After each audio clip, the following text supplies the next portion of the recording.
The Sunset Valley Inn looked exactly like what you'd expect from a bankrupt hotel: peeling paint, cracked windows, and a neon sign with half its letters burned out. Standing in the empty parking lot, I could almost hear my brother's laughter echoing in my ears. "Have fun with this mess, Olivia," Marcus had sneered at the will reading, adjusting his Rolex.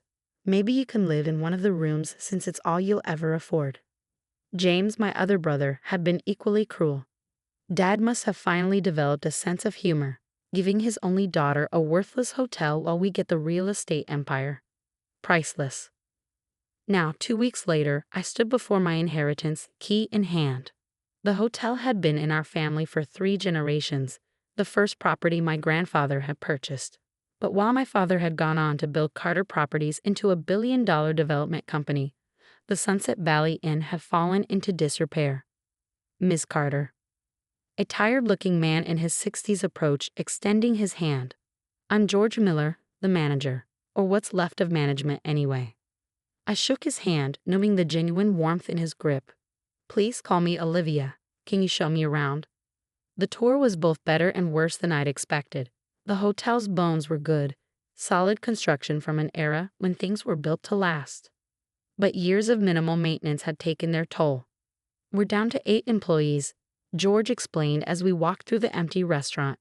"Most rooms need repairs, the kitchen equipment's ancient, and honestly, we're probably one health inspection away from being shut down." "How many rooms are actually operational?" 23 out of 50. But even those, he gestured to water stains on the ceiling. I nodded, making mental notes. "And current occupancy?" "About 30% on good weeks, mostly long-term residents who can't afford anywhere else." George's voice softened. "Good people, just down on their luck." Like me, I thought. The family disappointment, the daughter who'd studied hotel management instead of real estate development, who'd worked her way up from housekeeping to hotel operations while her brothers attended Ivy League business schools. "Show me the books," I said. In the cluttered office, George spread out months of financial records. The numbers were grime: massive debt, declining revenue, mounting maintenance costs. No wonder my brothers thought this inheritance was a joke. But they'd forgotten something important. I'd spent the last 10 years actually working in hotels, learning every aspect of the business from the ground up. While they were making deals in boardrooms, I was learning what really makes a hotel succeed or fail. "George," I looked up from the papers, "how long have you worked here?" 32 years, he replied. "Started as a bellhop when your grandfather still ran the place." "Tell me about those days. What made this hotel special?" His eyes lit up. "Oh, it was something else. Your grandfather believed in personalized service. Every guest felt like family. We had weekly community dinners, local artists displayed their work in the lobby and the garden." He trailed off, looking through the window at the now overgrown courtyard. "What about the garden?" "It was the heart of the hotel. Your grandmother's pride and joy. Guests would have breakfast among the roses, weddings were held under the pergola. It was magical." I stood up, an idea forming. "I need to make some calls." "But first, can you gather all the staff? I want to talk to everyone." An hour later, I faced the hotel's remaining employees in the dusty conference room. Besides George, there were 2 housekeepers, a maintenance man, 2 front desk clerks, a cook, and a part-time gardener. All of them looked defeated, probably expecting to be fired. "I know what my brothers think of this place," I began. "They think it's worthless, a joke to be played on their little sister. But they're wrong." I pulled out my laptop, turning it to show them the presentation I'd been working on since the well reading.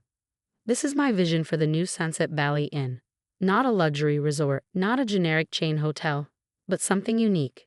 A boutique hotel that celebrates local culture, supports the community, and makes every guest feel like family." Slides showed my plans.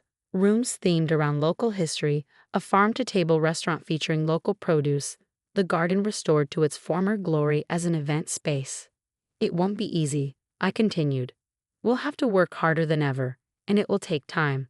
But if you're willing to believe in this place like I do, I promise you this: in 1 year, the Sunset Valley Inn will be something special again." Maria, one of the housekeepers who'd worked there for 20 years, spoke up. "How can you be sure? The hotel's drowning in debt." I smiled. "Because unlike my brothers, I don't just understand real estate. I understand hospitality. And because of this, I pulled out another document, my resignation letter from my previous job as operations manager at one of San Francisco's top hotels, along with a bank statement showing my entire savings, $175,000. Every penny I have is going into this hotel. I'm not just the owner. I'll be working alongside all of you, every day. This isn't just an inheritance to me. It's my future. The room was silent for a moment. Then George stood up. I'm in, he said firmly. Your grandfather would be proud. One by one, the others nodded, a spark of hope replacing their resignation. That night, I sat alone in the hotel's empty restaurant, surrounded by spreadsheets and renovation plans. My phone buzzed. A text from Marcus. Heard you're actually trying to save that dump. Don't waste your time. Some properties deserve to die. I ignored him, focusing instead on an email from my former boss, responding to my request for advice. Olivia, your brothers are idiots for underestimating you. You were the best operations manager I've ever had. The Sunset Valley has potential, and you have my support. Let me know what you need. Catherine. Over the next few weeks, we worked around the clock. I sold my condo and moved into one of the hotel rooms, pouring every dollar into critical repairs. The staff, energized by our vision, worked overtime without complaint. Local contractors, hearing about our plans, offered discounted services. The town's small business association, excited about the hotel's potential revival, helped spread the word. We started small, fixing what we could, cleaning what we couldn't yet replace, bringing life back to the garden one section at a time. Every morning, I worked alongside the housekeepers. Every evening, I helped in the kitchen. The first sign that things were changing came 2 months in. A guest, checking out after a week's stay, stopped at the front desk where I was covering a shift. This place feels different, she said, smiling. There's heart here. I'll be back. She posted a glowing review online, our first 5-star rating in years. More followed. Then came the turning point. Catherine, my former boss, called with an opportunity. The Silicon Valley Historical Society is looking for venues for their annual gala, she said. 200 guests, full catering, significant publicity. Their usual hotel doubled their rates. I mentioned Sunset Valley. Catherine, we're not ready for something that big. Half the rooms are still. They don't need rooms, just event space. And that garden of yours, even half restored, has potential. Plus, she paused, the society's president is on the board of several major hotels.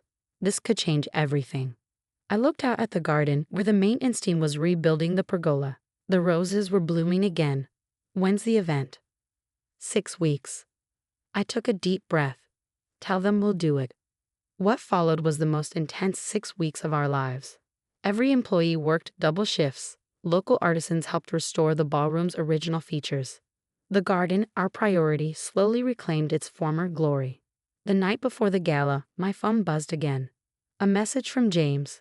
Heard you booked some charity event. Don't embarrass the family name more than you already have. I deleted it without responding. We had work to do. The evening of the gala arrived clear and perfect. Lights twinkled in the restored garden. The ballroom gleamed.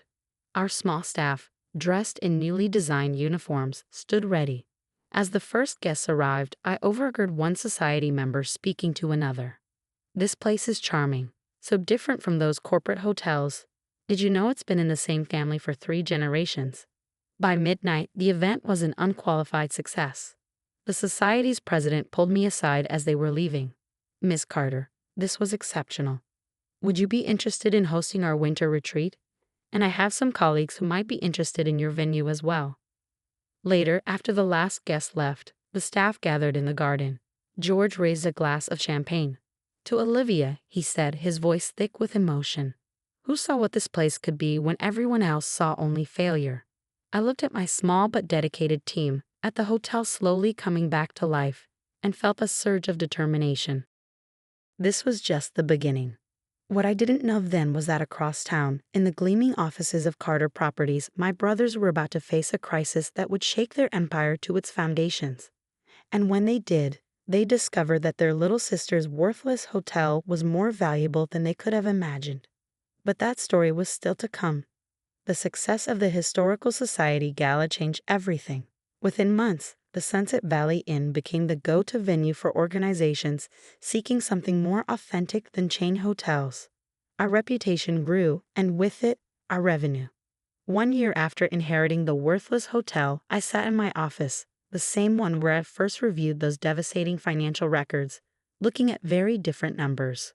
Occupancy at 85%, George reported, grinning. Restaurant running at capacity most nights, and the event space is booked solid for the next 6 months. I nodded, but my attention was on a different document.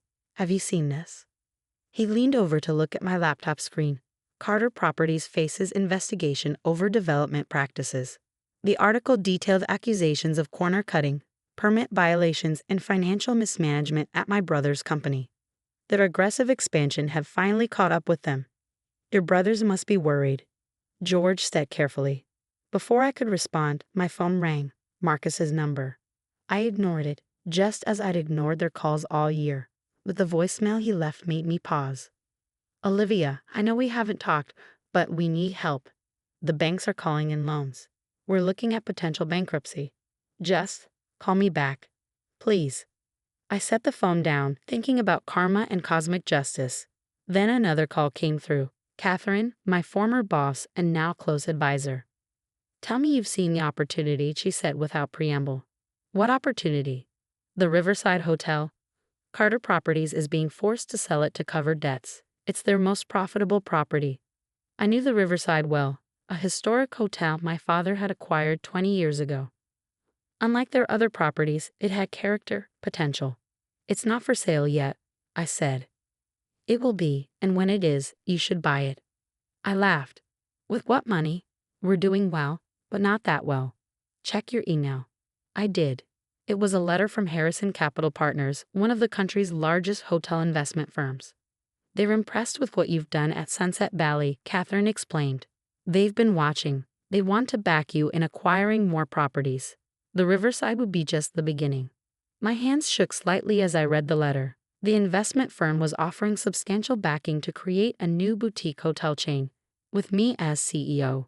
They tracked our success, researched my background in hotel operations, and seen the potential. Think about it, Catherine said. Your brothers turned a historic hotel into a soulless profit machine. You could restore it to what it should be. Just then, my office door opened. Maria, our head housekeeper, stuck her head in. Sorry to interrupt, but you need to see this. I followed her to the lobby, where a familiar face stood arguing with our front desk staff. James, my older brother. I need to see Olivia, he was saying, his usually immaculate suit looking rumpled. She's my sister. Mr. Carter, our desk clerk replied firmly, Ms. Carter is in a meeting. If you'd like to make an appointment, it's okay, I said, stepping forward. I'll handle this. James turned, and I barely recognized him. Gone was the arrogant smirk, replaced by desperate worry. Olivia, thank God. We need to talk. I led him to the garden, now fully restored and bloomy with summer flowers. Guests sat enjoying breakfast under the pergola, soft music played from hidden speakers, and the fountain tinkled peacefully. This place. James looked around in obvious surprise. It's actually nice. No thanks to you. I sat at an empty table. What do you want, James? He sank into the chair opposite me, running a hand through his graying hair. You've heard about our troubles. The investigation? The financial problems? Yes, I've heard. We need money. Fast. The banks are calling in loans. Investors are pulling out. If we can't raise capital, he trailed off. And you came to me? The sister you laughed at. The one you gave a worthless hotel to as a joke. I was wrong, he said quietly. We were wrong. What you've done here. It's incredible. And now we need your help. I studied my brother, remembering every dismissive comment, every mockery of my career choices. How much do you need? Hope flickered in his eyes. 20 million. Just as a bridge loan until we can stabilize. I smiled. The Riverside Hotel is worth more than that. He stiffened. What does that have to do with anything? I have a counter-proposal. I pulled out the letter from Harrison Capital. I'll help you, but not with a loan. I want to buy the Riverside. That's our most profitable property. Not anymore. Your management has driven down its reputation, just like you almost destroyed this place. I'll take it off your hands, at fair market value, and add it to my new hotel group. Your what? I explained the investment firm's offer, watching his face shift from desperation to disbelief. You can't be serious. You want us to sell you the Riverside so you can. What? Turn it into another quaint little inn?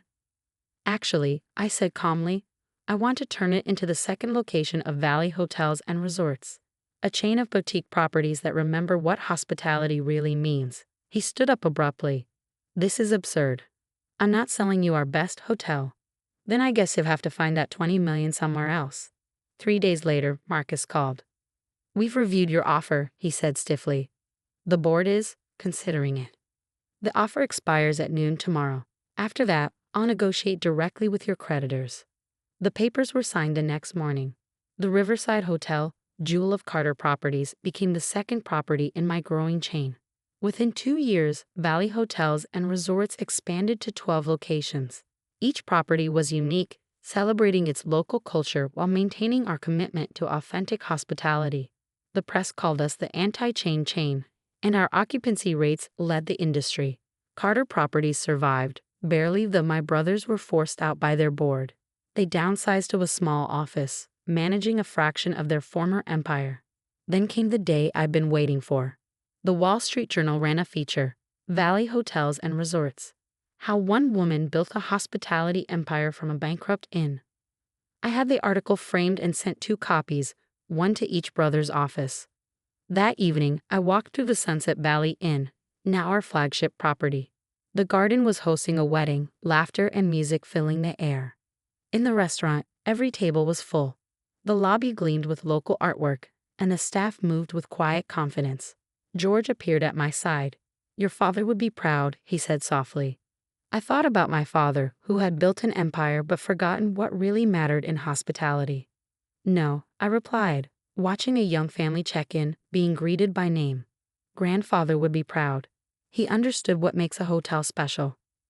My phone buzzed. An analyst report showing Valley Hotels and Resorts' latest valuation, $500 million. I deleted it without reading further. The real value wasn't in the numbers. It was in the guests who returned again and again, the staff who had become family, the communities that had embraced us. Later that night, I sat in the garden, enjoying the evening quiet. A text arrived from Catherine. Heard your brothers are looking for work. Should I send them your housekeeping job listings? I laughed, then typed back, no need. Some people aren't cut out for real hospitality. Looking up at the hotel, my hotel, I smiled. The neon sign, now fully restored, cast a warm glow over the full parking lot. The joke, it seemed, had been on them all along. My inheritance hadn't been a bankrupt hotel. It had been an opportunity to prove that success isn't about prestigious addresses or aggressive expansions. Sometimes it's about remembering what really matters, creating places where people feel genuinely welcomed, valued, and at home. And that, as my brothers have learned, was worth more than any real estate empire. The end.